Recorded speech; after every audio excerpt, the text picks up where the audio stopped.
Well, let's close out the program looking at our mailbag, at least a little bit.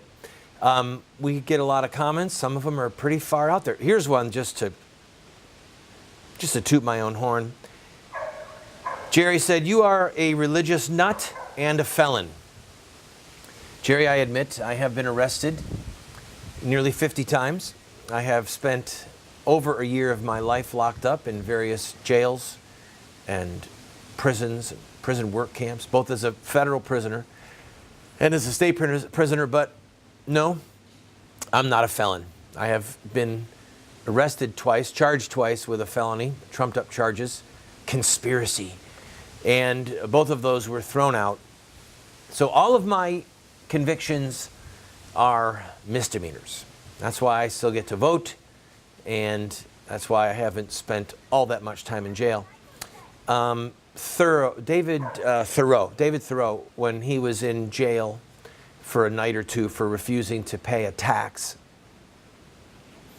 one of his friends came to visit him, and somebody paid the money for him.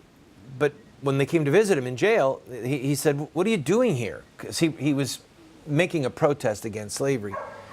And David Thoreau's answer was, "Why aren't you in here with me? Why aren't you in here with me?" There's that famous phrase, "All that is necessary for evil to triumph is that good men do nothing." So early on in my life, when I was in my mid-20s, I realized that going to jail was going to be required if we were going to create the social tension that was necessary to help end child killing. And so I was arrested many times for peaceful, nonviolent civil disobedience. Nonviolent.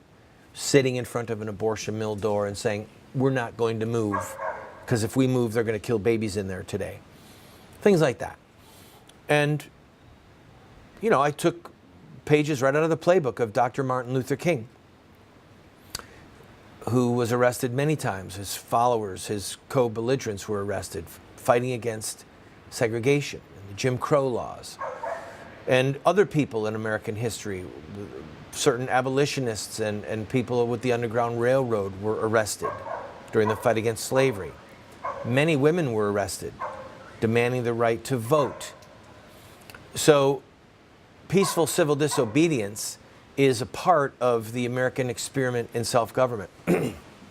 And frankly, if we are going to get our country back, there are going to have to be a few more people that are willing to put their freedoms at risk, are willing to go to jail. And it's not fun, but it's part of the fare, okay? It's part of the cost of doing business if we're going to create a crisis of conscience and help change the law. At least it's worked in America, and it's worked in other nations as well. So, and one other thing before I take a quick break. I tried to use my time wisely when I was in jail, and I wrote probably 5 different books in my different jail stints, whether I was a federal prisoner or a state prisoner, and most of them you can read online. So if you want to see how I used my time when I was in jail, go to our website and take a look. I'll be right back.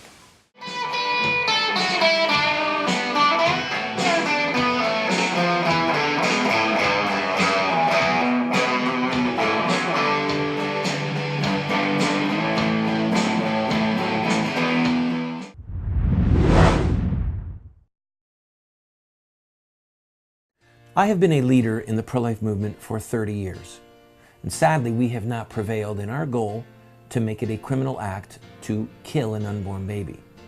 There's reasons why we have failed. I wrote this book, A Humble Plea, to Catholic bishops, to evangelical clergy, and to lay people, explaining where we went wrong and what we have to do to prevail. We've made this available as a PDF online for free. I encourage you to go and download your own copy. We have put together what we call an online university for you. Now that's a highfalutin way of saying that we have a pretty significant library of material, books, tapes, videos that are there for you for free. Why are we doing this?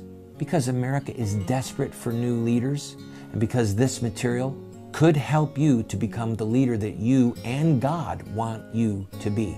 Check it out and enjoy it.